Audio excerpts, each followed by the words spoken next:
नमस्कार. शटर स्क्रीनमध्ये तुमचं खूप खूप स्वागत. आशा आहे तुम्ही सगळे खुश आहात आणि सुरक्षित आहात. गेल्या एका व्हिडिओमध्ये मी आनंदाविषयी बोलले होते. आज त्याचाच थोडासा पुढचा भाग मी तुमच्याशी शेअर करते आहे. आनंद सगळीकडे आहे, पण तो शोधता आला पाहिजे किंवा तो शोधायचा कसा याच्याविषयी थोडंफार आपण बोललेलो आहोत. आनंद शोधण्यामध्ये किंवा आनंद घेण्यामध्ये काय अडथळे येतात याच्याविषयी आज बोलणार आहोत. त्याचबरोबर मी एक वेगळी संकल्पना तुमच्याबरोबर शेअर करते आहे, ती म्हणजे मुदिता. मुदिता म्हणजे काय? Mudita is a Buddhist term that refers to the joy or happiness felt when witnessing the success, achievements, or good fortune of others. It's the opposite resentment and it often translated as sympathetic joy. Wait, आता ह्याचा मराठीत अर्थ बघूया. मुदिता एक Buddhist संकल्पना आहे. ही संकल्पना इतरांच्या आनंदात सहभागी होणे किंवा इतरांचा आनंद हा आपला मानणं यावर आधारित आहे. एखाद्याचं यश मत्सर किंवा संताप न करता स्वीकारणं, सहानुभूतीपूर्वक त्यांच्या आनंदाचा आस्वाद घेणं, असा याचा मराठीत अर्थ आपण घेऊ.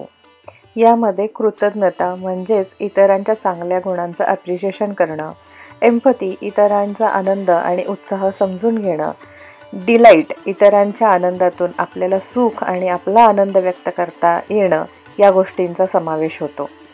मुदिता आपल्यामध्ये रुजवण्याची गरज आहे का? आपण होतोच की इतरांच्या आनंदात सहभागी, त्यांचा आनंद आपला आनंद मानतोच की. मग याची स्पेसिफिक काय गरज आहे बरं? पाहूयात. त्याआधी आपल्यामध्ये ही रुजवण्याची गरज का आहे हे आधी जाणून घेऊयात. मुदितामुळे तुमच्यातील चांगल्या गुणांची वाढ होते, नातेसंबंधांमध्ये बळकटी येते, आपल्यातील सहानुभूती आणि दया या भावनांची वाढ होते, मत्सर आणि स्पर्धेची भावना कमी व्हायला लागते, समाजाप्रती असणारी कर्तव्य भावना यामुळेच वाढीला येते. मुदिताच्या सरावामुळे नेमकं काय होणार? तुमच्यातील चांगले गुण इतरांपर्यंत पोहोचतील.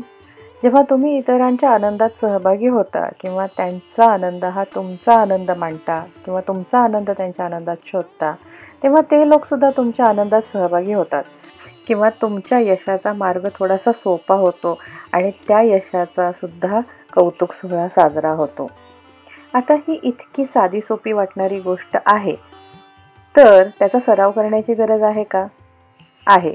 कारण इतरांच्या आनंदात तर आपण नेहमीच आनंद मानत असतो, असा विचार मनात येणं स्वाभाविक आहे.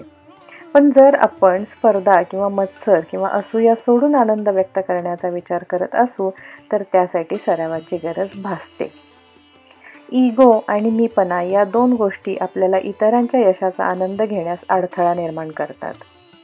दुसरी गोष्ट म्हणजे तुलना आणि अति अपेक्षा. यामुळेही आपल्याला इतरांचा आनंद सहन होत नाही किंवा त्या आनंदात आपण जरी सहभागी झालो तर मनापासून त्या आनंदाचा आस्वाद घेत नाही. याचं एक उदाहरण आपण घेऊयात. आपली क्रिकेटची टीम जेव्हा विजयी होते आणि आपल्या प्रतिस्पर्धी संघ जर आपला विरोधी असेल किंवा नावडतं असेल, तर आपण त्या विजयाचा उत्सव अक्षरशः जल्लोषात साजरा करतो, म्हणजे जवळपास दिवाळीच म्हणा ना.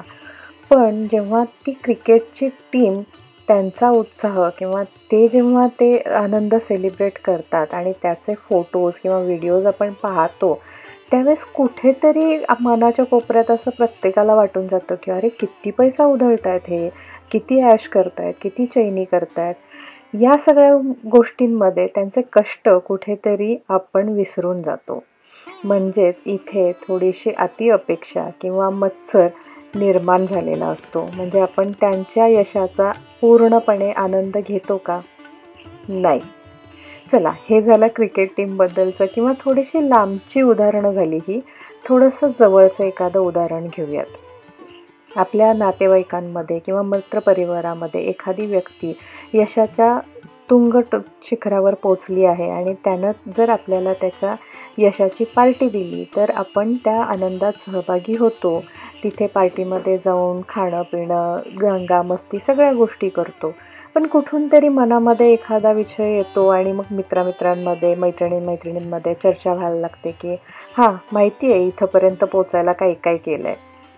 पण हे वाक्य बदलून आपण जर असं म्हटलं की अरे ह्यांच्या यशाचं मला माहिती आहे ह्याने किती कष्ट घेतलेत हे मला माहिती आहे, किंवा कष्टाचं चीज झालं बरं का, हे जेव्हा आपण म्हणतो तर हा त्या व्यक्तीच्या यशाचा आनंद घेणं असा अर्थ होतो. आणि इथेच ही मोदिता ही संकल्पना येते. मग ह्या संकल्पनेपर्यंत पोहोचायला ही मत्सर किंवा इगो किंवा सेल्फ सेंटर्डनेस हा कमी करण्यासाठी मोदिता प्रॅक्टिस करण्याची गरज आहे. तिसरा मुद्दा, बऱ्याच वेळेस इतरांच्याबद्दल मत्सर किंवा स्पर्धा ही भावना अडथळा ठरत नाही, तर आपल्याला स्वसंकल्पना ज्या आहेत आपल्या स्वतःच्याबद्दलच्या यासुद्धा कारणीभूत ठरतात. जसं की आत्मविश्वासाची कमी किंवा इतरांच्या दबावाखाली वावरणं. आत्मविश्वासाची कमी हा सध्या थोडाफार नवीन समस्या तयार व्हायला लागली असं म्हणू शकतो आपण. कारण स्पर्धा इतकी वाढलेली आहे, त्याच्यामध्ये आपल्याला नेहमी असं वाटतं की माझ्यापेक्षा कमी क्षमता असणारी व्यक्ती पुढं निघालेली आहे, माझ्यामध्ये बरीच क्षमता आहे पण मला कुठली गोष्ट सहजासहजी मिळतच नाही आहे, किंवा मग इतरांच्या दबावाखाली सतत वावरत राहणं. यामुळे सुद्धा एखाद्या गोष्टीचा आनंद आपल्याला तेवढा छान पद्धतीने घेता येत नाही. मग या गोष्टींवर कशी मात करायची? स्वअध्ययनावरती भर द्यायचा. म्हणजे काय? स्वतःवरती काम करायचं. इतरांची मदत नक्कीच घ्या, पण स्वतःही काही गोष्टी करणं गरजेचं आहे. स्वअध्ययन करा, छान छान पुस्तकं वाचा, आपल्यामध्ये काय कमी आहे हे शोधून त्याच्यावरती काम करा. स्वतःकडे तटस्थ पाहण्याची गरज आहे. आपण नक्की कोणत्या पद्धतीने विचार करत आहोत आणि तो योग्य आहे का? आपल्या माइंडसेटवरती काम करण्याची सुद्धा आपल्याला तयारी ठेवण्याची गरज आहे. कारण बऱ्याचदा आपण आपला माइंडसेट बदलायलाच तयार नसतो. यामुळे आपल्याला तसंही बऱ्याच समस्यांना सामोरं जावं लागतच असतं.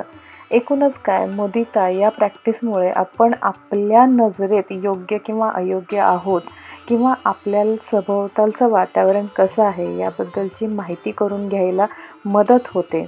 सेल्फ डेव्हलपमेंट प्रोसेसमधला हा एक महत्त्वाचा टप्पा म्हणून याच्याकडे आपल्याला पाहता येईल. आय होप मी ही संकल्पना व्यवस्थितपणे तुम्हाला समजवण्यात यशस्वी झाली असेल. हे मला कधी कळेल माहिती आहे का? जेव्हा तुम्ही मला कमेंट करून सांगाल की तुम्हाला हा व्हिडिओ आवडला आहे. हा व्हिडिओ आवडला असेल तर इतरांबरोबर शेअर करा, व्हिडिओला लाईक करा, आणि अजूनही चॅनलला सबस्क्राईब केलं नसेल तर प्लीज सबस्क्राईब करा.